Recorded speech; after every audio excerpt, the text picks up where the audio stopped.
chịu rồi tôi chú nguyện này kia tôi chỉ cách như này tôi nói trong này tôi nói giờ bà vậy bà nói vậy thì bây giờ con chịu chết mà con muốn chết liền à. Bây giờ xin giúp cho con chết liền. Tôi nói tôi cũng không giúp được, con muốn chết liền là do bà. Nó nói cho con là sao? Nếu bà chết liền mà tha thiết là bà chết liền rồi. Bà nói tha thiết là sao? Tức là bà niệm Phật đến từ 1 đến 10 niệm Phật có đến chưa có tha thiết. Chừng nào bà không niệm mà thấy có tiếng niệm Phật đó, thì đó là thiết. Và bà muốn chết liền bây giờ cũng được. Bà nói dở chuyện con niệm không được cái đó, tôi không được, giờ bà tha thiết là được thôi. Mà con nói vậy con chết liền mà sư. Bây giờ tôi về không là chết liền nhau. Em hồi nữa tôi ra ngoài thì 15 phút bà chết. Mà ở mấy đông không chết. Nhưng mà không chịu chết là không chết. Không chết thì nằm cái nhức mỏi nhức nhối để rồi chết. Còn chịu chết mà tha thiết rồi, thấy là có cảm là có ứng đâu. Cái chết đó là do mình một phần lớn mà do ai gì là một phần. Nếu mà nhất niệm là mình cảm rồi, nhưng anh thấy ứng đâu. Nhất định là Ngài không có ai, còn mình tập niệm biểu ai gì đã tiếp nhận sao sao biết được. Ngài đưa tay xuống mà nói khoan để con sống thêm vài năm, vài tháng rồi con mới chết, anh nội tôi rồi. Đây là con của một Phật tử đó, chỉ dạy để nó cách gì cũng xong, còn trong sau cái gì gan lắm chứ.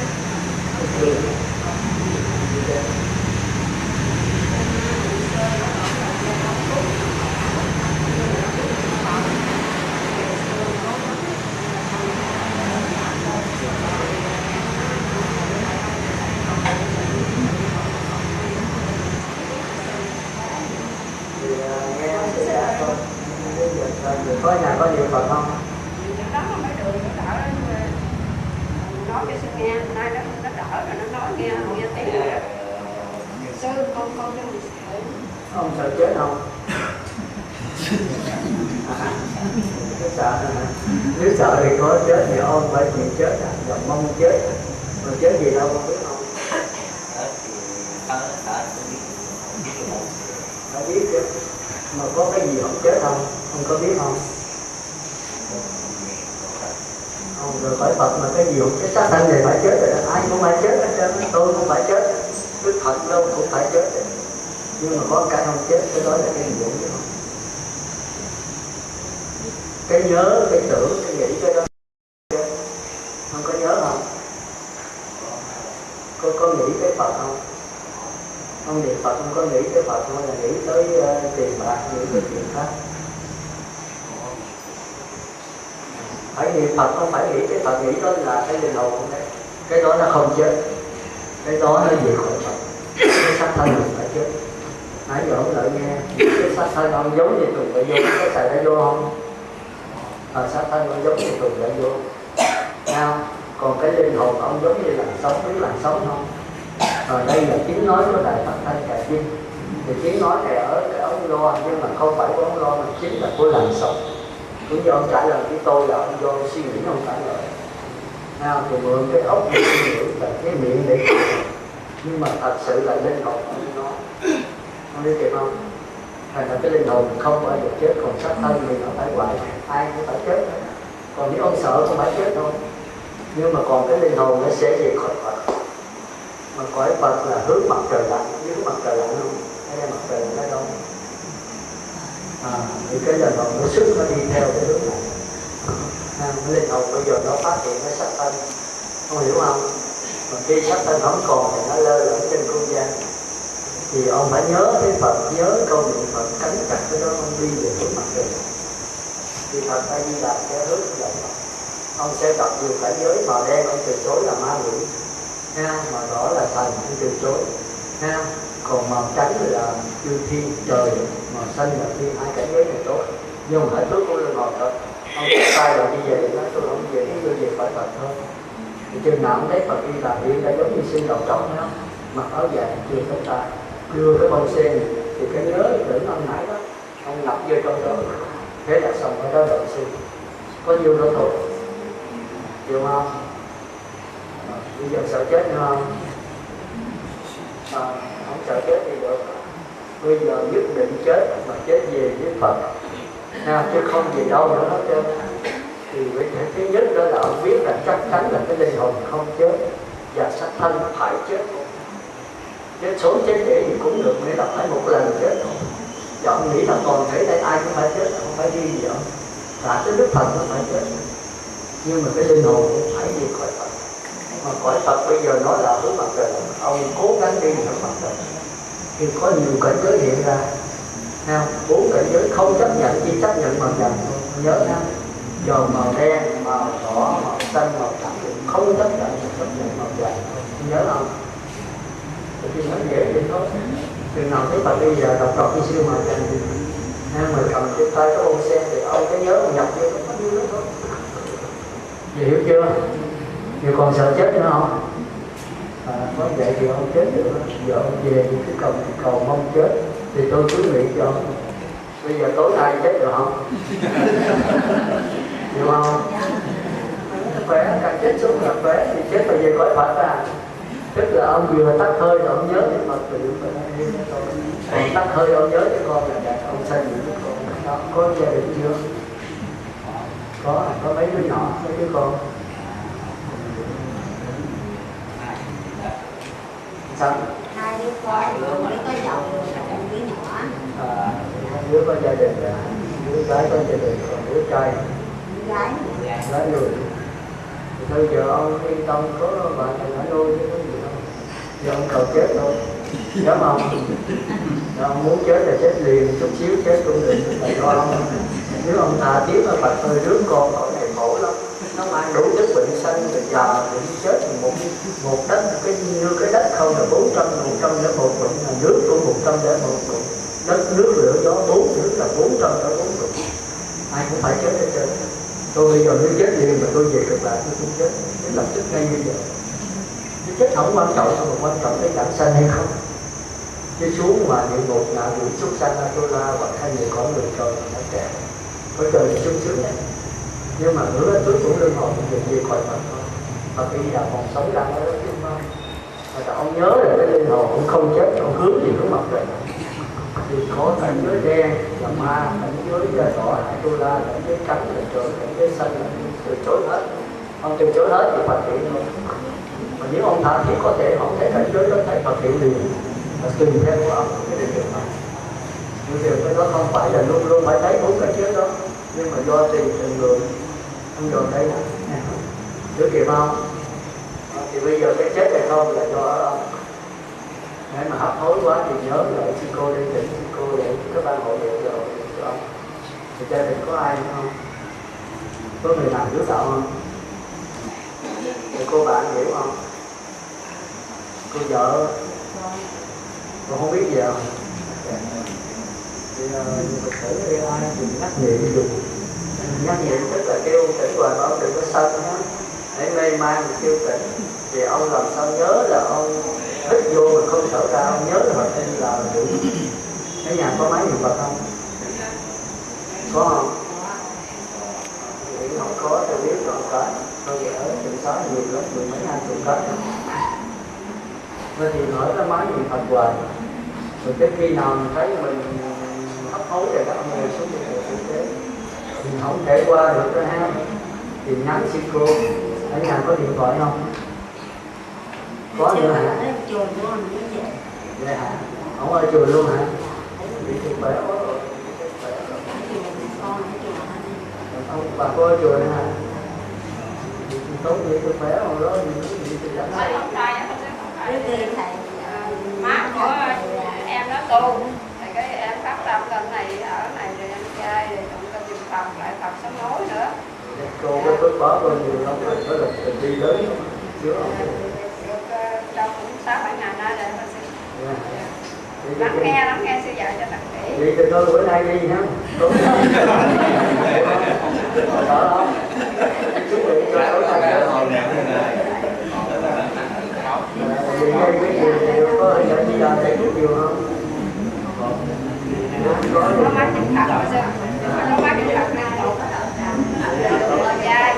Rồi con nói không biết bà sư như cái con ngọc đất của mình nó nóng quá. Đúng, có biết không? Nóng thì cô đừng có ra. Vậy là bây giờ con nước không ra mà sư. Có thường con chú về con niệm Phật rồi con cho em thường xem cái uống cái thời thuốc mà bị ung gan đó sư. Chúng ta cũng sợ là nếu không có vậy thì nếu ăn thì ăn rồi lúc cái này rồi thấy có bệnh có thể hết luôn, mà có bệnh cầu hết, chỉ cầu chết thôi. Nó chết nó sợ lắm, nó chẳng sạch lắm sợ rồi, nó chết nó sợ lắm. Chết là giảm xanh đó, Xanh có hiểu không? Nên là con về sinh hoạt á. xanh Chết thì nó sẽ nó nghĩa là sống, giảm là qua sống cái thứ mới cái đời thế giới cực lại. Còn thẳng xanh thì khỏi đời của giảm xanh, mà thẳng xanh thì được một giảm xanh.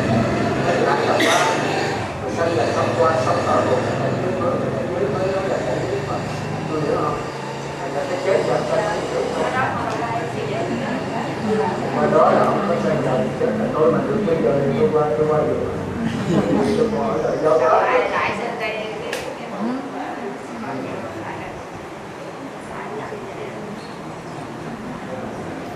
Có đau lắm không? Tôi cho ăn đậu đức. Đậu đức tôi cho ăn bữa Để nay. nghe không? Để xem cho con nhai kỹ này rồi nhai biết sao. Nếu cô đông thì bỏ cho nó nhỏ. Dễ ăn, còn một lớn không ăn. Đây có chợ không có con xin bớt nó chồng á. Con ăn Chúng tôi thì cũng đông rồi, thì tôi ăn thôi được là như rồi. Không biết là chút về biết là đã có tôi đây rồi. Mình cố gắng nhau. Vậy mà lại mình vậy là quý lắm á sư. Thì chú nguyện cho nhau, tối nay đi nhau. Vậy sinh hoạt mà sao á nó đừng có Lại nhau, nhớ về đối mặt trời lại nhau. Mà tất cả các màu thì chốt chỉ màu vàng thôi ha. Nhớ nhìn sư thì biết có màu vàng vậy ha. Màu vàng, màu vàng áo, màu vàng. Cầm cái bông sen rồi thanh long đó. Ông cứ nhớ cái nhập vô trong đó. Gọi nó đội sư à. Hiểu không? Sư về sư kiếm á. vàng này nè, con đi theo. Còn sư về không có là sư trở lại sư kiếm đây sư nhận nước à. Hiểu không? Vì đó thì bảo đảm là không có sanh vào thì chết, không có như vậy. Sư cũng về sư giấu quá thời gian sư. Hứa đạo gì nó phải có mặt ở đó, không đợi sư. Bây giờ sư kiếm, thấy không? Nhớ lấy ông nào bị sư vậy đó mới đi theo. Nhưng tích gì cực lại không? Vì chết thì bây giờ cũng được. Cái số sư cũng phải giấu quá thời gian nữa. Giúp cho ông, giúp cho mọi người. Rồi khi mọi người xong hết sư cũng xong cũng về thôi. Thấy không?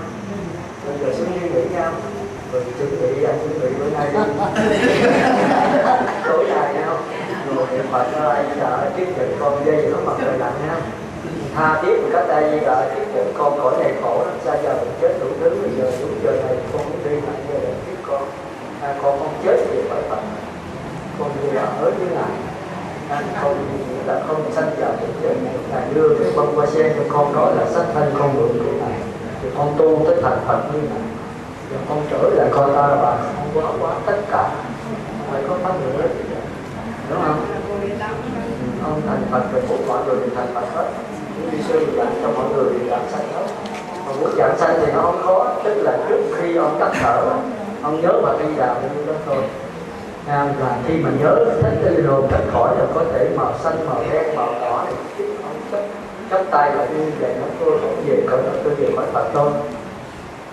Thì Phật A Di Đà màu vàng vậy đó, ông thấy gì cho tôi vậy đó, thì đúng rồi đó. Thì Ngài cầm một sen ông cứ nhớ nghĩ tưởng cái đó ông chết đâu, cứ nhớ nghĩ tưởng ông cái ngọc gì trong đó thế là xong. Có như nó dễ dàng thôi. Vợ giờ muốn bớt nhất thì cứ uống nước gạo nước. Còn có đói thì ăn cái xác, ăn cháo gạo nước. Còn không ăn được nữa cứ uống nước thôi. Thì ông thấy cái nước tiểu ông nó mà không đỏ thì gọi là nước nó đỏ, nó sậm thì trong mình lắm thì gọi nước bình ra. Còn nước tiểu mà trắng nhất là trong mình nhất mà lạnh. Thì muốn cho hết nhất thì cái nước tiểu màu vàng được như nước trà lợn, không có nước trà lợn mà nước trà mà không đậm mà cũng không được màu cái màu vàng thì là hết. Không coi cái nước tiểu là biết hết. Còn cái thứ hai nữa coi phận. Nếu phận màu xanh là trong mình mát quá mà biết. Còn cái phận màu đỏ là trong mình nóng quá nóng. Cái phận màu vàng miếng chả rác đó. Hai cái đó. Còn thì không coi được thì coi cái nước tiểu cũng được. Nếu nóng quá thì gọi nước bình ra để nguyên để nó nấu nha. Để nhớ đừng uống nóng quá nha, mà cũng đừng uống nguội thì đưa ra người khác uống, không để thì 37 độ bằng nhiệt độ trong người đó. Còn ấy thì pha cho nước lạnh ấm nha, đừng uống lạnh đừng uống nóng. 37 độ bằng cái nhiệt độ trong người, uống là nó cơ thể nó lọc, nó sẽ lọc cái chất độc ra. Rồi ông sẽ hết nước rồi chết thì phải bảo được. Chết nhiều chứ bạn thôi. Cái nước nói được cái ông nói. Đồng nói em cái trong cục tay, được không? Rồi con gánh. Dưới là đi ha.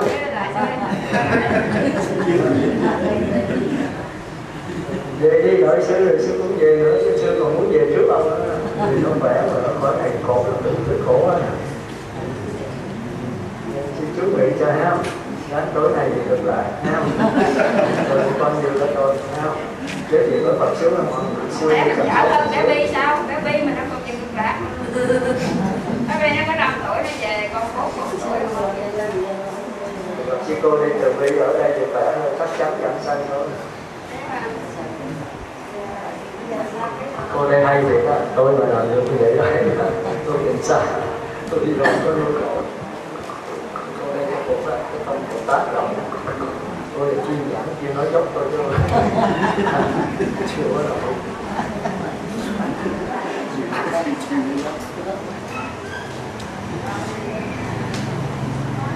Thì tôi về tới mấy ông cái bài không, anh bị cái vấn đề mà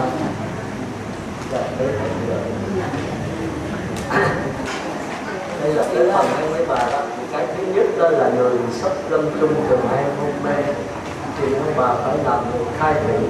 Đây người nhắc người tôi thì tôi mới khai thị rồi tôi về thôi, chứ phần tôi yếu là một cái ở luôn trong gia đình nữa là người nào không khéo ở một khai thị. Rồi coi người bệnh như thế nào, coi cái nước tiểu mà mình dựa vào được mình cho uống ra hoặc là không ra. Nhớ nếu nước tiểu trắng nhất là trong người quá lạnh, lạnh mà nhất, lạnh nó cũng nhất, mà nóng nó cũng nhất. Chỉ có không lạnh không nóng thôi. Ở nhất cho nên nhớ niệm Phật. Còn nhất quá thì phải nói trời ơi nhất mà mày kêu tao niệm Phật hoài tao nhất cũng chết, làm sao tao nhớ Phật được. Tao nhớ cái nhất thôi. Thì bây giờ cũng làm cho người này hết nhất rồi cho ai cái gì nữa hết. Chỉ cho uống 5 bài nước thôi, mà nói về tao đói quá thì cho một chén cháo. Mà nói ăn được nữa để cho ăn cơm. Nhưng mà nhớ muốn mà tuyệt đối đừng ăn cái gì khác. Và nhất là ăn gọi nhất là tuyệt đối không được uống thuốc. Thuốc Tây, thuốc Bắc, thuốc Nam giết hết. Còn nếu bệnh mà còn nhẹ thì mới uống thuốc. Mà bệnh bác sĩ chạy rồi thôi đừng có uống thuốc. Nhất là thuốc hồi sinh lại uống mấy ngàn, mấy trăm ngàn đồng. Chích vô kéo dài cuộc sống để đau đớn trong cái vấn đề này. Từ nhau các bạn nên nhớ là gia đình phải giảng cho gia đình yếu lúc đó. Có đi nhiều người ở trong gia đình mới là lộn xộn gì vấn đề chết, có người đã còn được còn thoát. Tôi nói nếu bác sĩ chạy là chở thì liền đừng chết nhà thương. Mà có người muốn chết trong nhà có giảm sanh không? Vì sao? Trong đó ma quỷ cô hồn không? Trong nhà tôi nhất là những người thiếu không thiếu bệnh thần kinh nha. Đừng có dẫn vô là thương chết. Đừng có dẫn những cái nghĩa gì đó. Giờ đến chùa đừng có dẫn cái chỗ mà thờ cốt. Có nhiều vô đó là bị điên. Mình cái yếu mà nó nhớ cho nó, nếu mình mà tâm thần yếu mình yếu mình đừng có lợi chỗ mà cái để cốt. Vô chùa thì vô lợi lại Phật, đừng có lợi chỗ để cốt. Cốt để phải làm ăn nó nhiều khi nói làm vô cái mình lợi. Mà ở nhà thương thì đừng có vô làm thương. Chết đừng có chết nhà thương, mang bị nhiều lắm. chết tại nhà mình, nhất là ở tại chùa thì tốt nhất. Sư cô đây là tôi nghĩ không bao nhiêu được, nên thành ra mấy bạn nên nhớ chỗ đó. Thành ra cái thứ nhất là người cổ niệm phải dịu dàng và phải khéo nhắc và phải giữ gìn có ai đến hay không. Nếu đến rồi đó bà đến để làm cái gì, nó đến để thăm, bà ngồi xuống niệm Phật nhiều tốt, khỏi hỏi thăm, đừng cho hỏi thăm, đừng cho nói chuyện với người chết. Và nhất là người chết vừa chết rồi đó thì ở đây Phật tử bị mấy người nội mà con lối xóm biết dặn nhau hồi nào lại ngay cái gối đó, nó ngốc của cái gối, cái chữ dạng bằng vàng nó xíu. Người chết vừa tắt thở nó chạy nó mở ngoan nó lấy rồi nó nhét vô hết. Nhưng người chết là người Phật tử tinh thần, chết là tỉnh đó ra đi mỉm cười đó. Thế mà lúc cái đó vô rồi lúc nó chào lúc nó hỏi ra là cái sắc thân cuối. Chết làm súc sanh, hai gì giảm sanh. Nó nghẹt trên cổ này thì người chết còn tán chết. Bực quá thì phải cái thân phải ra nước thôi. Tôi rất tiếc. Mà người nhắc niệm là ông Niệm Khánh ông ngồi đó mà ông nhắm mắt ông niệm Phật thôi. Thế chứ ông thấy sột ông mở ra thì rồi. Mà nó bà làm cái gì vậy? Nó tôi nói dài tôi bị để ông về xuống địa phủ mà xài. Trời ơi còn cái gì vô hơn. Chắc là mà sống xuống địa phủ mà xài mà muốn người chết xuống địa phủ sao? Có nhiều người cái hiểu biết kỳ cục lắm. Thành ra tôi thấy là nếu có chúng sanh là tôi cần phải đi Phật thất để tôi dạy. Để con hiểu biết đúng xác. Nếu mà tôi dạy sai tôi xin chịu tội hết. Còn cái bài làm sai không là chịu là tôi thì nhớ là người chết là cái người nhắc niệm phải khéo lên. Cái cô mà chuyện con trai của cô mà lão giảng sanh thì trung phỏng. Bà 3 lần, 2 lần bà thấy Phật A Di Đà mà lý lắm. Nói là Phật A Di Đà phải chậm chút nữa con đi mãn lực theo ngài. Thì bắt đầu Phật A Di Đà biến mất. Thì sau bà cũng hiểu sao cái lần thứ 3 cho nó bà mới lên diễn nữa. Cái vấn đề đó là Phật A Di Đà chứ còn Phật thế giới khác là bà Phật A Di Đà thì cái tâm là tự. Mà nó không có tấm diễn mà khi tôi đi Đà Lạt thì bà nhiều quá nó bà nhắn tôi về. Tôi không về, tôi mới lên có 3-4 bữa thì tôi về tôi ở cả tháng. Mà bà giống nằm cả tháng không chết, tôi chừng nào sẽ về tôi mới chết. Nhưng mà bà sống thiệt á, cái chuyện tôi về cái cho ai về. Nói mãi con nhắn xuyên qua là mà không chết. Nói trời tới giờ chưa chết nhưng nó chưa là nó có tình là sẽ mới chết. Tôi có cái tôi tâm là tôi nói bữa nay đi nha bà, không có gì nữa nha. Không đi giờ hôm nay tôi đi về xuống lượng con ha, chết liền hả? Tôi về chút xíu đi hả? Rồi gặp rồi. Tôi về thì 5-10 phút rồi chết. Mà chết rồi mấy đứa nhỏ nó mới thấy cái mặt tươi rồi mới chết thì mặt hơi xám. Để chút xíu rồi có hào quang hay là chiếu được tươi tỉnh với được một sống mặt không hả?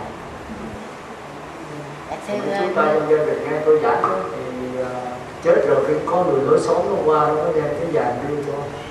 Thì con trai nó có chụp cái tay nó nói bà làm cái gì vậy? Nói cho bỏ vàng vô miệng những người chết xuống địa ngục xài.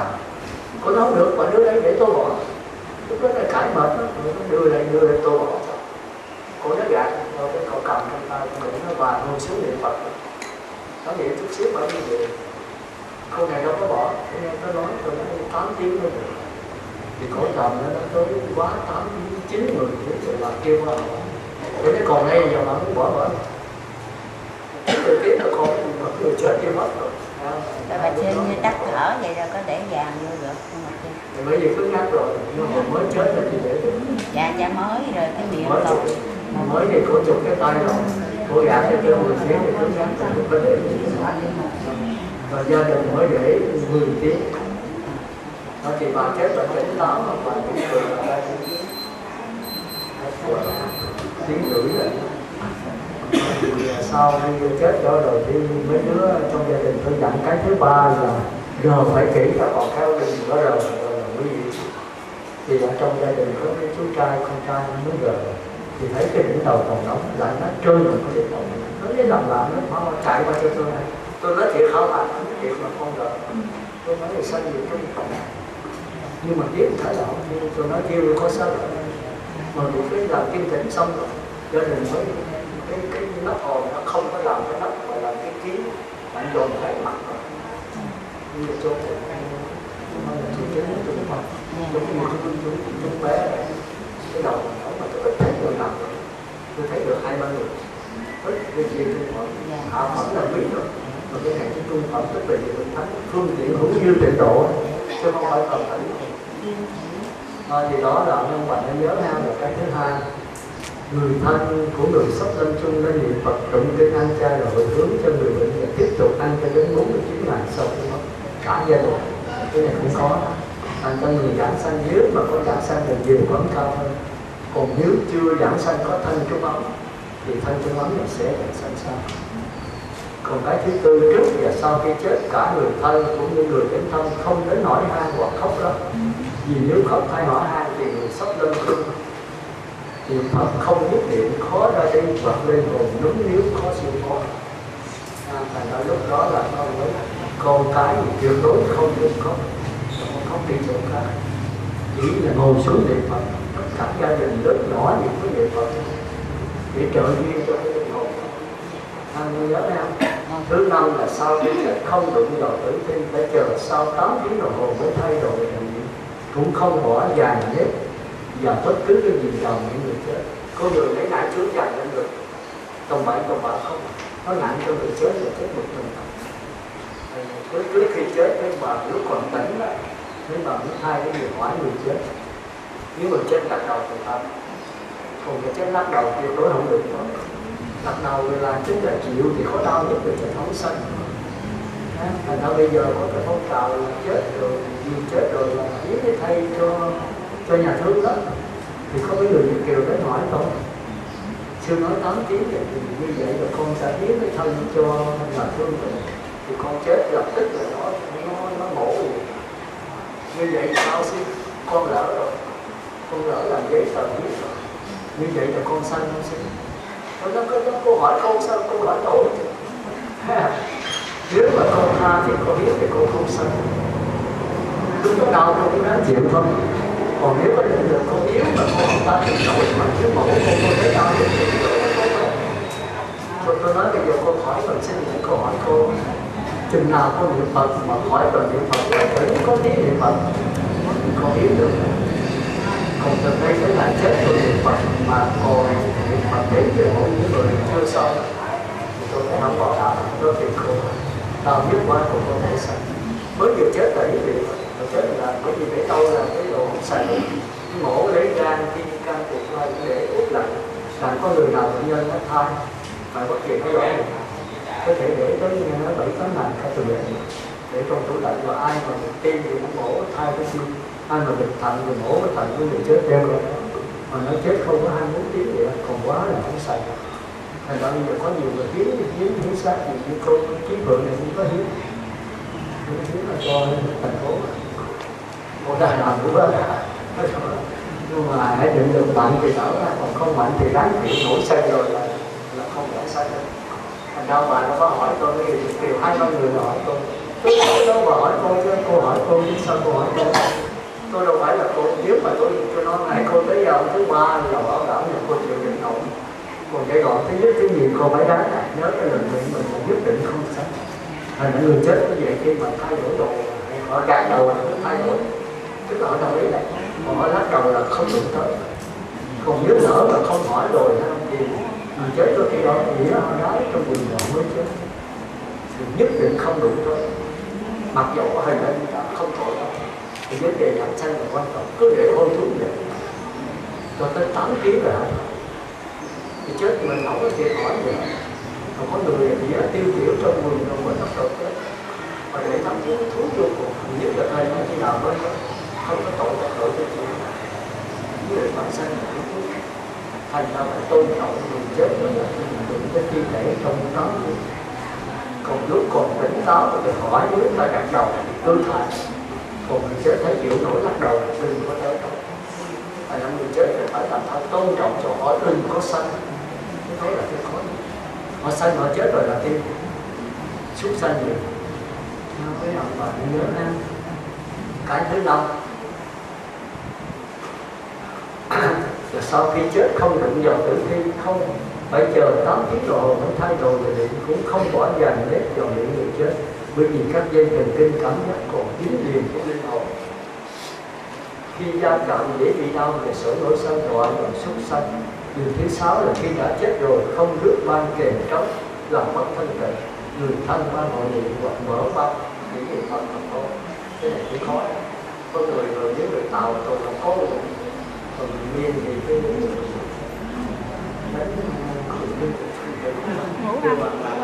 ông gì đó thì người chết là người ta cần cái thanh tịnh. Hồi xưa còn đốt pháo là người chết thì cái đốt pháo phải chở chết rồi, sống thì mình chịu không nổi, còn chết vậy là cái linh hồn nó sợ phép ấy, là chúng ta phải giữ thật là nó làm yên cho người chết. Nên đó nha, cái đó là tùy ông ấy bà phải có quyền trong gia đình. Khi không có quyền là chết, anh em lúc đó là người này ý khác vậy là chết luôn, nó khó lắm. Cái thứ 7 là không đốt, không rải giấy tiền vàng bạc địa phủ, không cúng và đã hết đồ ăn mặn trong thời gian tổ chức đám tang. Cái này mà chợ thì dễ mà trong quê là khó.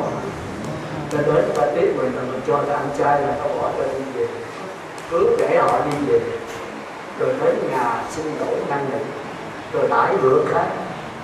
Sau khi mà chết 2 tháng rồi chị đi gia đình làm sao mình đãi, nhưng mà nhớ là mua đồ chết sạch. Còn lúc đó tuyệt đối cho họ có quyền không quyền cũng phải đáng chịu, rồi sau đó năn nỉ xin lỗi.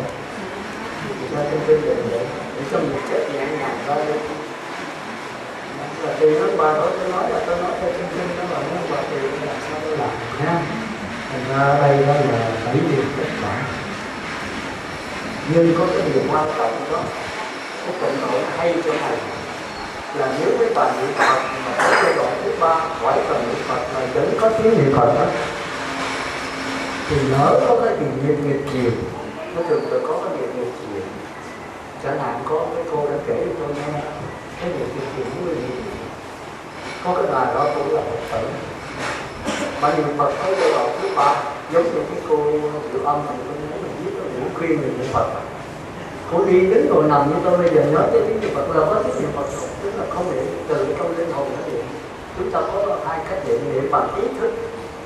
Tôi tập trung tôi nhớ cho Phật A Di Đà thì cái tiếng niệm Phật hiện ra bắt đầu nó lọt vào trong linh hồn. Rồi khi nó đầy rồi đó thì trong linh hồn nó phát ra, tức là niệm bằng linh hồn. Thì bây giờ tôi không niệm, tôi muốn nhớ cái Phật là có tiếng niệm Phật trong linh hồn, nên không gian nó niệm, mình chỉ lắng nghe. Cái đó là giai đoạn thứ 3 tôi nói là bữa đó tôi dạy. Thì cái cô này mới trả lời của mình cũng biết. Nhất niệm là như vậy, niệm Phật đếm từ 1 tới 10 trong ai lại ra chưa có đại tử. Có chủng tử thiền án đó đó. Mà niệm Phật khỏi đếm là ai lại ra cũng khá mà cũng chưa đủ. Khỏi phần niệm Phật vẫn có tiếng niệm Phật ai lại ra thì mất tất cả. Thì người này định lực vững mạnh, trong kinh cái là linh sanh hiện tại, còn cái kia là ly dục, ly những cái niệm ác mà sanh ra hiện tại thì không rõ ràng. Thì người này là chắc chắn dầu có ban hộ niệm hay không ban hộ niệm vẫn là sanh. Nhưng cái nghiệp chiều là sao? Người này bây giờ nếu mà có ban hộ niệm không ban hộ niệm thì trước khi chết là họ lắng nghe cái niệm Phật, vì cái linh hồn ở đây nhấp rồi. Nhưng mà bây giờ cái người bệnh này là trước khi chết dài tới giai đoạn thứ 3 thì bác sĩ chạy rồi cũng trở về nhà. Bởi vì nhà thì ở nhà có 2 cái nhà, ở quê, ở chợ Quá Hồ. Thì theo tôi tin là phải về cho thân thể mới chở rồi mẹ về quê rồi cái chợ này điện thoại về tôi bay về đó, có gì chiều tôi bay trở lại. Tính đầu tiên buổi sáng là chiều mình trở lại, tối mình bữa mẹ nó có tốt mà. Nhưng mà vô tình mà mẹ thì có số họ ghét cả người. Hai bên phải đứng lòng nhau thì vẫn nhau.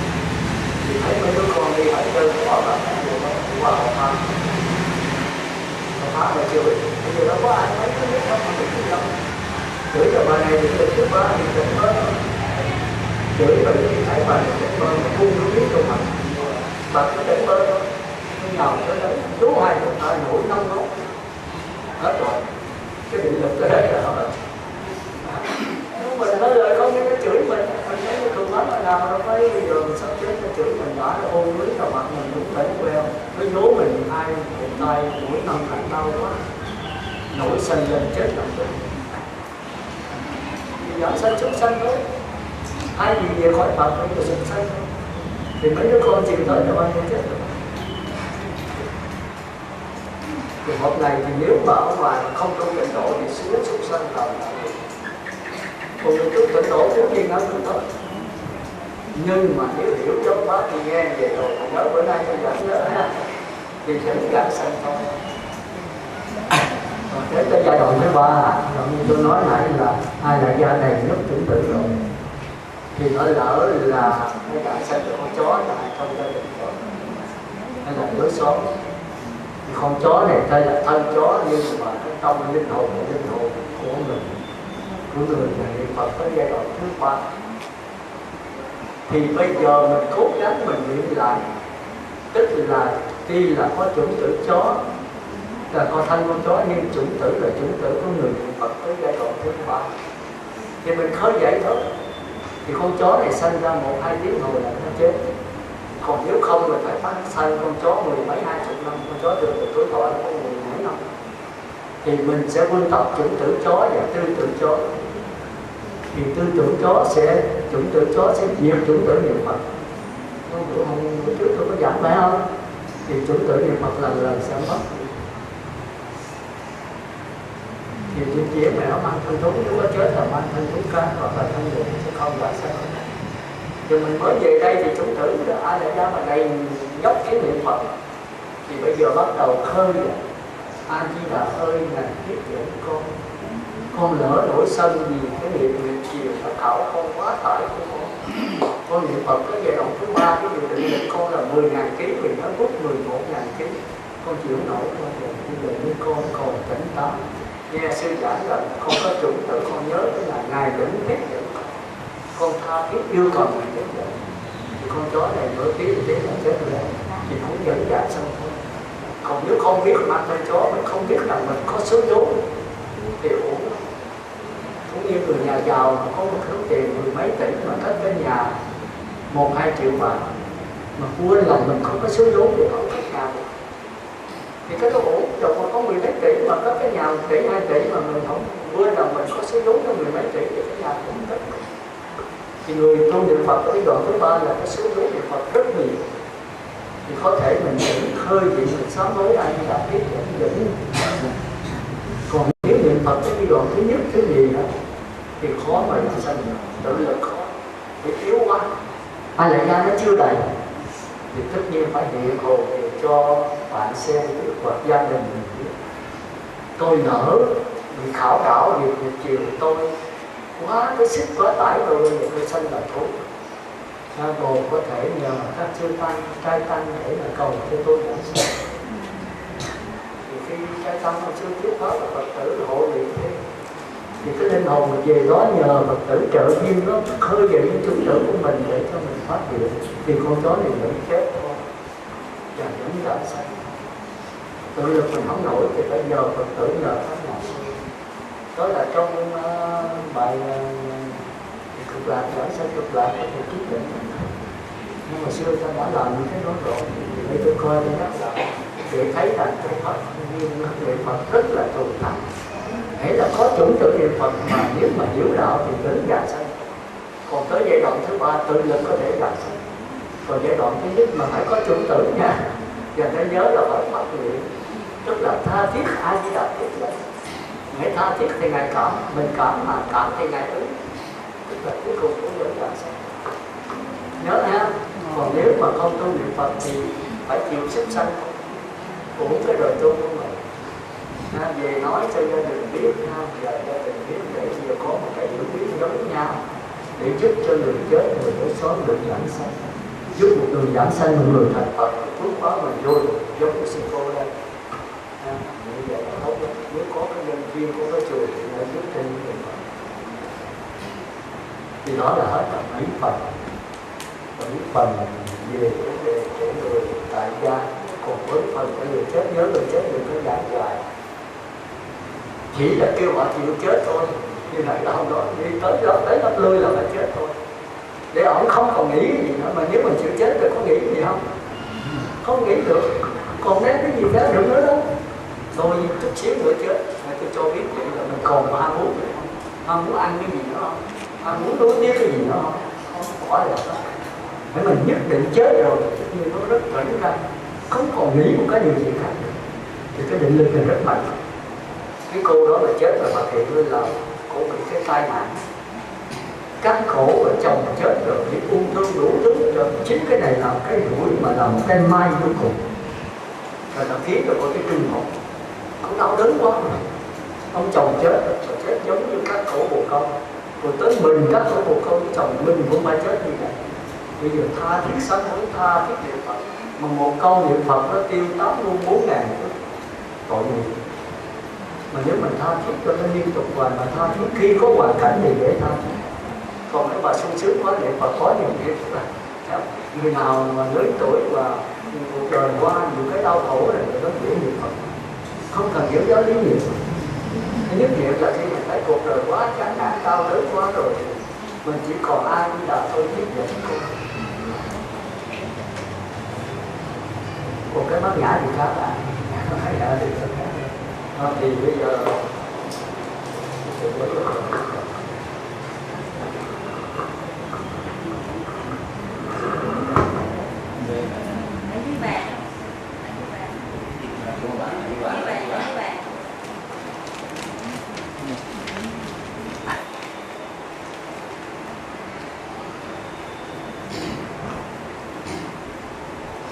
tới giai đoạn ứng chứng giảng sanh trong giảng này. Thì cái thứ nhất là nếu mỉm cười hoặc gật đầu hoặc chớp mắt rồi tắt thở thì đó là ứng chứng. Thì tôi nói là nếu mỉm cười là người giảng sanh về cái sanh tâm, còn nếu gật đầu là trung sanh, còn nếu mình mà chớp mắt là sanh. Mình coi là cái là hãy càng tính chừng nào cái giảng sanh cái niệm mạnh chừng này. Có người mỉm cười chết. Số 2 là chết sau 8 tiếng mà thân thể còn mềm mại, mặt tươi tỉnh như lúc còn sống. Có người chết xanh lè, nhưng mà nếu có hào quang hay Di Đà tới rồi tươi tỉnh như lúc sống. Cái đó không phải là chết, có hào quang hay do cảm. Còn cái thứ ba là sau khi chết nếu khéo léo thì người thân nhẹ nhàng rồi sốt trong thân. Nếu còn nóng sau chót ở đỉnh đầu, đây là hiện tượng của 4 bậc thánh để giảng sinh hiện trung Phật.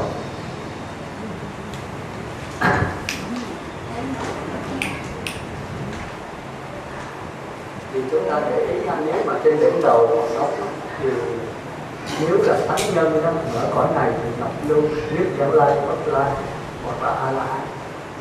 Thì nếu A La Hán thì nóng lâu lắm, có thể 1-2 tiếng. Còn nếu mà chừng 5-3 phút thì ngọc lưu. Mà ngọc lưu thì phải khỏi luân hồi, thì khỏi người, thì khỏi trời 7 lần, nếu Giảng Lai 1 lần. Còn nếu ngọc lưu mà về với cực lạc thì trung phỏng mà hạ sanh. Còn nếu Giảng Lai và Bất Lai trung phỏng trung sanh. Còn A La Hán là trung phỏng tự sanh. Thì nó sung sướng hơn. Cõi Phật là tiến thẳng chứ không có mà dậm chân. Còn ngọc lưu phải dậm chân ở cõi người trời 7 lần. Người trời tức là có gia đình, có vợ con này hay.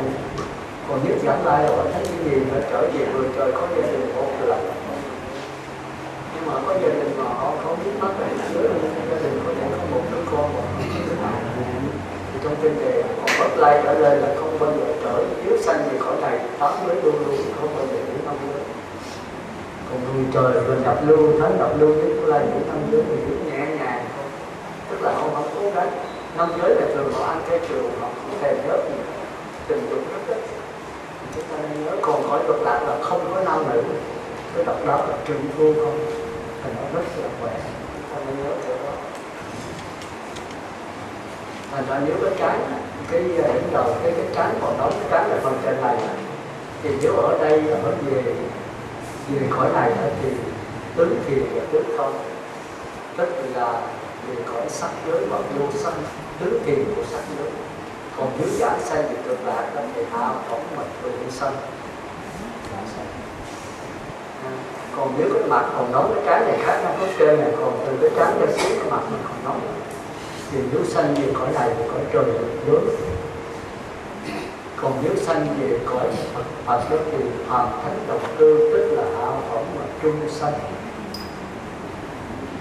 Còn cái trái là hạ phóng tự sanh. Nên nhớ nha. Còn nếu cái người còn nóng thì sanh thì cái này là cõi người. Còn nếu về Cực Lạc thì hạ phóng hạ sanh. Thì Cực lạc bao giờ cũng tồn tại mà không sẽ là thấp nhất đấy. Tức là niệm Phật đến từ 1 tới 10 niệm Phật khỏi đúng thì cái này hơi xui, có thể về có thể không về, nhưng là nhất là nhờ người nhắc. Bạch Thi mẹ rồi mất đứng thở mà để 8 tiếng mà cái mặt thì đỏ hoài luôn. Sao? Dạ không có xanh. Dạ, mất tới 8 tiếng rồi mà để tới luyện mà cái da mặt không có thay đổi sắc. Không hào phải không? Dạ có thể triệu chứng đã xanh đấy. Mô Phật mặt gì rối. Ngoài ra còn cái đó mặt giả xanh, còn ngực giả xanh, hạ phỏ mạ xanh, không phát hiện xanh vì cõi người và cõi trời được giới. Ngoài ra nếu bụng còn nóng sẽ xanh dần hạ vị. Như cái bụng từ cái ngực trở xuống là không tốt rồi. Cái bụng là hạ vị, cái đùi và cái chân đó là súc sanh, còn cái bàn chân đó là cái bụng. Chúng ta thấy từ cái ngực trở xuống là không hay, không giảm xanh thì cực lạc, mà ở đây cõi này cái bụng đó là hạ vị. Ngạ quỷ là cái ăn cái bụng chè này. Còn cái bàn chân đó thì ai chạy, tức là súc sanh, ai bò, ai kia. Còn cái bàn chân dưới này đó là địa ngục. Sanh được ở đó là xấu nhất. Còn xứ cực lạc là không có muốn được ác. Đó là điều chúng ta cần phải biết. Trường hợp thứ tư đó, là trường hợp có 1, 2, 3 thiêu sẽ có xá lợi. Người thân lên thờ xá lợi này giúp cho gia đình được yên ấm. Nếu ba trường hợp có hết thì chắc chắn là giả sanh thôi. Mà trường hợp thứ nhất, thứ nhì là cái điềm lành giả sanh nhưng mà không biết cao thấp. Còn nếu rồi sốt cho thân thì chắc chắn giả sanh thì cảnh giới nào thì chúng ta biết rõ. Hiểu không? Thì đã hết rồi đó. Còn cái chốt là cái cần kiêng những thức ăn.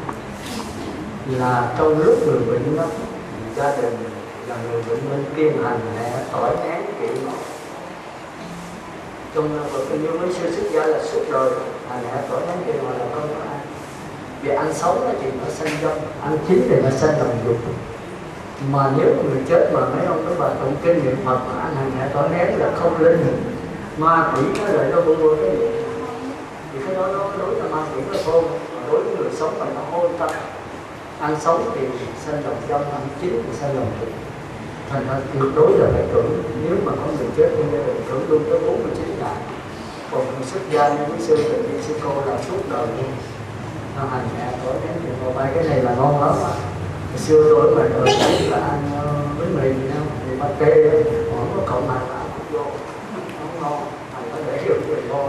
Mà lúc mà đời á, lúc đó tôi ăn mặn khoảng 30 ngày, không có ngày chay nào á. Mà tới chừng tôi hiểu đạo rồi tôi ăn chay trường luôn, không có ăn chay kỹ.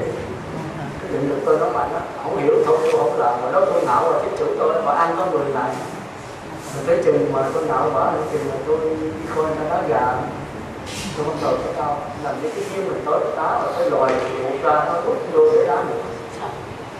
Mấy con gà nó nồi nó dữ lắm, nó loài nó ruột ra rồi mà nó bắt vô rút lại nó còn đá được, đá chừng nào chết thôi. Còn vô mà coi nó đâm con bò đấy, nó đập đầu bò, nó múa tại sồi nó đập con bò nó buồn xuống nó không, nó mất nó xuống. Tôi đi tí rồi tôi coi mà còn học sinh, tôi thấy sao mà đau đớn lắm, tôi cứ vô hỏi bác sĩ. Thì vì hồi đó tôi ảnh hưởng của ông cha, tôi Thiên Chúa là không có ăn mặc mà mấy ông thầy chồng của ông cha lại thích mộc tồn. Bây giờ cái ông đủ để ăn mộc tồn, mộc tồn. Ông nói mày không biết mộc tồn. Một là cây tồn là còn cây khò, cây khò là con cày. Nó hỏi cái dùng cái mộc tồn là biết nó bắt không ăn ăn số là ông cha người bắt nhiều. Ông nói tôi được em đi ăn của ông kêu mày đi ăn mộc tồn sao? Tôi nói mộc tồn là cái gì cha? Ông nói là ngu quá, mộc tồn nó mộc là cây, tồn là con, là cây cò, cái còn là con cày, nếu bắt cái đó là con cày. Ông ăn thịt chó ngon lành. Tôi ảnh hưởng nó nói là Chúa sanh ra là tốt để cho người ta. Nếu mà ăn nó càng không thì làm sao? Nó nói tôi bao nhiêu ngày mà. Nhưng mà tới chừng cái tâm từ mình thấy rồi xong rồi tôi thấy đá gà thì sao? Mà nghe nó đập đầu bò thì khó. Mấy người làm bò nó đuối tại số lớn tập vô đầu nó chưa có ấy là còn sơ khai tập nó 3 4 múa nó dãy tê được chết. Tôi nói trời nó con người sao mà tôi mới gặp cái sư khất sĩ nào hỏi cái sư mới dạy cho cái sư nói vật đâu có dưỡng giới. Dưỡng giới là dưỡng cái lòng giới của mình. Ví dụ như mà thầy đi ra hỏi thầy như giờ mình phải cho thầy cắt cổ nỗi đau một triệu không? Nếu thầy làm gà là con gà con gì thầy nghĩ sao? Đâu có ai muốn chết đâu, con thú nó cũng đâu có chịu chết. Con gà mấy ông mấy bà lại gần nó chạy chết là bắt con gà con nó rồi con gà mẹ nó không sợ, nó đeo cái chừng nào thả con luôn. Mình đá nó bây giờ nó cũng chịu chết, nó nhất định là nó phải đeo. Chừng nào mà thấy cái con gà con xuống con. Chính tôi làm cái đó. Tôi lại gần nó chạy là những cái mắt rồi con nó rồi là nó không chạy. Mình đi đâu nó đi theo đâu. Mình đá nó cũng nhào tới. Chúng ta thấy cái tình thương của đời Phật là một tình thương của đời người. Không sanh người sao diệt mạng người. Thành đã đọc cái bài khuyên từ nghiên cứu đã tôi chảy nước mắt xưa tôi. Nhưng cái bài ấy trong tôi nghiên cứu tụng niệm có. Muôn loài nào khác chi ta cũng tìm sự sống đến sau tay này. Có cha mẹ, có họ hàng, kết bè sinh hoạt điệp đoàn xin anh. Ta đừng giết nó mà cùng đừng bắt nó trói căng dân tộc. 7 câu chiếc tộc ngu ngọc làm cho chúng nó âm thầm khổ đau. Lạc bầy dướng dát xung xăm, lại e cái đạn thức dâu hầu. Mình thân nó cũng thân, mà nuôi mình biết nó thì trái thân công bằng. Lâm mình khẩn ấy khổ chăng, ví như có kẻ bắt ăn chúng mình, thì mẹ cha cô bác thẩm định, xót thương đã lắm để bất bình xiết bao. Ruột rà ai cắt chẳng đau, tình thương ai giúp chẳng đau gây vậy. Nếu ta suy nghĩ kỹ càng, tình này cảnh ấy rõ ràng tương thân. Bài còn dài lắm. Nhưng mà rất hay. Ta là anh chị, chúng là em. Thấy cái gì rất sao ta hãy xét xem. Ra tay giúp đỡ đàn em dạy cờ, khi tân nạn chúng mơ dơ. Ra tay cứu giúp chân lơ mắt nhìn, thấy ai biết thác sân lưng. Dựa lời khuyên giải mà dụng tình cảm nhân. Thú kia nó cũng là thân, cũng xương mà cũng thịt, có phần như ta. Đánh đau chúng nó kêu la, mà tiếng kêu đứt ruột, tiếng la xé lòng. Các bạn phải đọc tới đó là nó chảy mắt. Đánh đau chúng nó kêu la, tiếng kêu đứt ruột, tiếng la xé lòng. Nếu mà chưa mà còn làm heo đó, tôi ở gần tỉnh xá, tự nhiên có cái giò làm heo rồi. Trời ơi, nửa đêm mình thức rồi thì mình nghe tiếng heo mà kêu mình tao. Nhưng mà cắt cổ lên, học bước nó kêu mấy cây số đâu đấy. Mà phải biết là mình gặp người làm con heo cắt cổ thì học bước thì chắc là cố gắng sai, cố gắng thôi cũng lại sơ rồi ha. Thì đó là điều thứ nhất là khi anh là tỏ nhiên từ mà đi đọc kinh niệm Phật được trong sạch về cái hình. Cái thứ hai để tránh được nan đi ung thư tiểu đường bại liệt vân vân, cần tránh ăn bột ngọt, rượu chiên, ớt rồi không. Bây giờ đột ngột càng lên, có nhiều người có cái ngộ, nó mà sư là không để mà ngọt không ăn không có vô.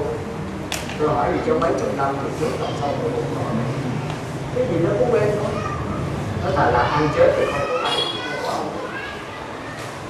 Nó lại vậy, nó bột ngọt độc lớn nha. Nó là chất hóa học không, nó có bột ngọt thì con ăn cái gì thà là tới những cái đầu đây đó. Chúng ta con người thì nặng cái gì. Mà nếu ăn là miếng tồi tàn, chụp đi một miếng thì đụng gan lên đầu, chúng ta nên nhớ chỗ nào. Thật ra mình nên nhớ phải làm sao cái bệnh này ta nói bệnh là do cái lỗ miệng vô, mà tai họa là do lỗ miệng ra. Có một cái lỗ miệng thôi mà nó nguy hiểm. Mắt thì có 2 con, cái lỗ mũi thì có 2 cái lỗ mũi, cái lỗ tai thì có 2 lỗ tai, mà cái miệng có 1 lỗ thôi. Nếu mà 2 trong chúng ta để không ai chịu nổi nữa. Chúng ta thấy là cái lỗ miệng cái bệnh nhiễm là do nó, mà cái tai họa ra nói còn bệnh họa người ta chửi người đánh người đi thương mà cũng tại cái lỗ miệng. Hồi xưa ta có sử dụng cái lưỡi, ông chủ ở nhà nó kêu cái đứa tới đi mua, nó bữa nay chủ tới ăn, nó mày ra con heo cái gì ngon nhất mà đem lời về cho tao. Thì để về tới đi tao mua cái lưỡi heo. Rồi cái bữa sau cái người chủ ăn mày ra con heo cái gì dở nhất mà đem về cho tao. Thì nó cũng mua cái lưỡi heo. Ông nói sao kỳ tao nói ngon nhất rồi mình mua cái lưỡi ngon cũng là do nó, mà dở cũng là do nó. Con bị chủ mà khen cũng là nó, mà chủ mà chê chửi con đuổi con cũng là nó. Chủ đứng làm tay nó mà về mình hơn sao. Thì cuộc sống chúng ta nên nhớ cái nguyện chúng ta, thì phải nhớ nó cho khéo. Nguyện ta là cánh hoa sen, nó một khi hé nở thì một cái không được. Còn nguyện ta là cánh súng, khi hé nở thì một cái vô định. Nó kể hãy cho đó thì cần tránh ăn bột ngọt, dầu chiên, đồ ớt, đồ nóng, giá, măng, cà nâu, các loại nấm, trồng ngọt neo, nấm rôn, nấm rôn cô. Nên ăn muối đậu, xả lách, son, ngó sen, hạt sen, cải đỏ, dưa leo muối, các thứ đậu đen đỏ, nấu nước đỏ, nước rang để 37 độ, 2 nước trong ngày. Thì cái này là Osawa. Nói mà tôi chỉ câu Osawa, tôi thấy là thực hành nó có kết quả. Nói đến tất cả cái đó là hôm nay nhắn nhủ với ông và về là nước thực hành cho mình. Sau tất cả bệnh khác thì bây giờ cái bệnh nan ti nó đang càng. Một là tiểu đường, hai là ung thư, ba là tai biến, bốn là nhiều thứ bệnh bây giờ năm đi không, bệnh nhồi máu cơ tim, bệnh van tim, cái bệnh đó giờ bác sĩ chạy. Mà nếu mình chịu ăn thì đã lúc như là kiện bá rồi. Nhưng mà phải biết vấn đề ăn nó thì nó không phải dễ. Nó phải đáng tự cái lượng điện cho có cái thân thể khỏe mạnh.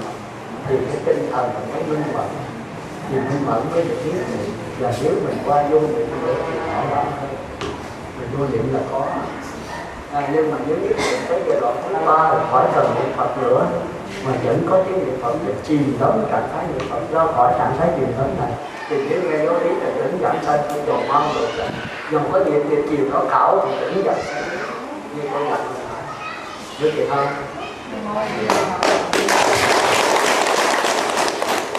Như vậy thì trước khi tiếp lời cầu chúc cho pháp hội của chúng ta tất cả đều đã sanh cực lạc và thành Phật đạo. Cực lạc chưa tiếng nhau, phải đủ mặt, không có tiếng người nào hết nhau. Mình chuỗi 18 màu sao 54 sao 108 À, chuỗi á, lần thay chuỗi người thì năm tay 18 họ, 54 họ 54 người 108. Câu hỏi hãy trả lời sao? Câu hỏi có người điểm chuỗi 18 hộ, có người 21 hộ, có người 54 hộ, có người 108 hộ, bây giờ phải điểm cách nào? Thì cái chuỗi bao nhiêu hộ? Không phải lãnh quẩn nắm được cái hỏi gì tới lãnh quẩn, không nắm được cái gốc của tôi. Giờ sau đây có người thì điểm chuỗi có 18 hộ thôi, rồi có người 21 hộ, có người 54 hộ, có người 108 hộ. Bây giờ niệm 54 giờ niệm cái nào mới giảm sanh?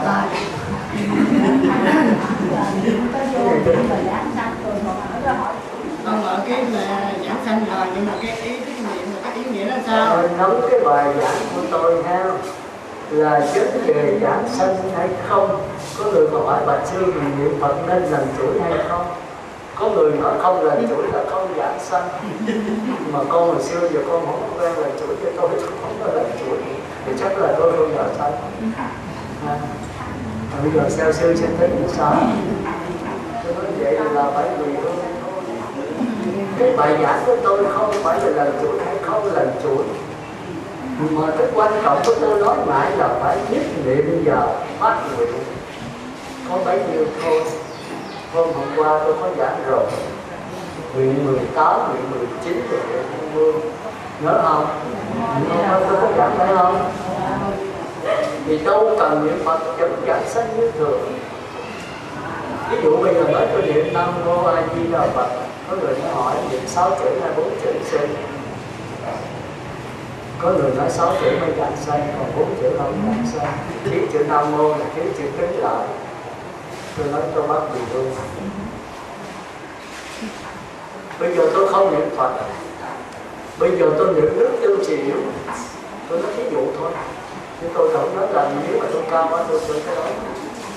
Nhưng mà tôi vẫn nhất niệm và tôi vẫn phát nguyện giảng sanh không? Bây giờ thí dụ như tiếng Việt mình là Nam Mô A Di Đà Phật, tiếng Ấn Độ là A Di Đà, còn tiếng Tàu là Nam Mô A Di Phật. Như vậy giảng sanh không? Cái tiếng niệm tiếng nào mới giảng sanh? Không vấn đề đâu. Mình có phải lắm cái gì? Tức là niệm cái gì niệm để làm sao nhất niệm. Bây giờ tôi tu tiên nhất niệm mà tôi phát nguyện gì cũng là giảng sanh không?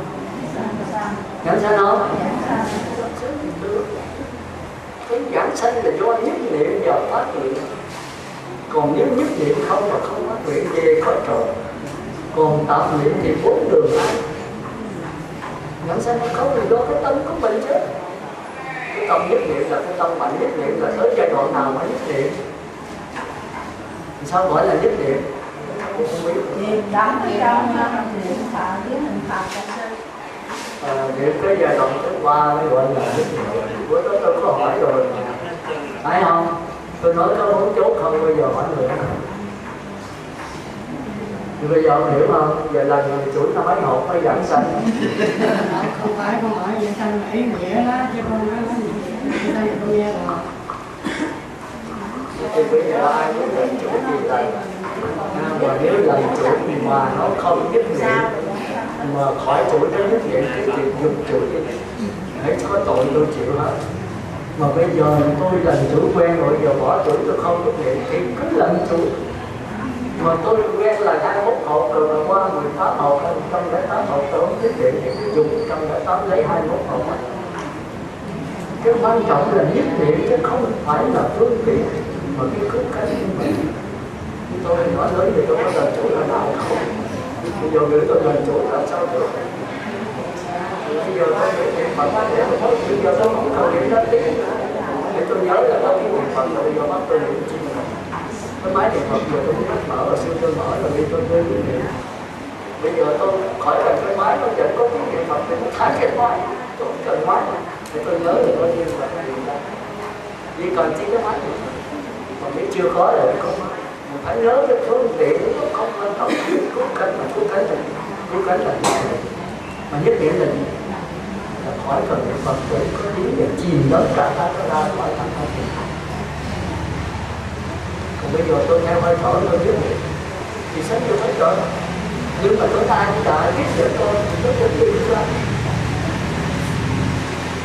Thành ra cái vị 18 là tu thường trình độ làm sao mới nhất niệm không phải là những 19 là tu tất cả các công tác tu tiên, tu sắc tuệ, tu thiền sư, tu bất cứ gì, tu yoga, tu gì nhất niệm mà phát nguyện giữ giảng sanh. Rồi không niệm Phật, không tu thiền, không tu cái gì hết, chỉ làm phước thôi. Mà nhất niệm tức là phước nghĩ là hồi hướng. Nếu làm phước mà nhất niệm thì về cõi trời. Mà con không muốn về cõi trời, con muốn anh làm việc với con. Mà con đã nhất niệm rồi ứng tới, con cảm chuyện này phải ứng tới. Chứ đâu phải cần con niệm Phật. Nhưng mà con niệm Phật thì dễ hơn. Thành một cái nguyện 18 là thù thắng.